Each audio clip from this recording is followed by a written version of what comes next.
నా పేరు చరితవర్షిని. నేను గంగాదేవిలాగా యాక్ట్ చేయబోతున్నాను. నా పేరు గంగా. నేను స్వర్గంలో నుంచి భూమి మీదకి వచ్చిన నదిని. నేను జీవనానికి మూలం కూడా.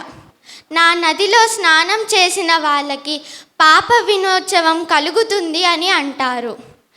మహాభారతంలో శంతన మహారాజుతో పెళ్ళి అయ్యింది.